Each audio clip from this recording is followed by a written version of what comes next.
A couple facts you might not know when you first start reading.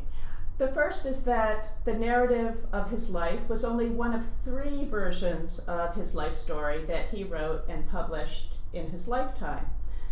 The narrative was published in 1845, then My Bondage and My Freedom was published in 1855, 10 years later, and finally The Life and Times of Frederick Douglass he published in 1881. So he kept retelling his story, he kept reflecting on the conditions of his childhood, and he brought new understandings of his own life and its meaning as he kept revising his story. The end of the story was not the last page of what you might read for class, in other words. And it's really proof of the way he kept reinventing himself, kept reflecting on the meaning of his experience.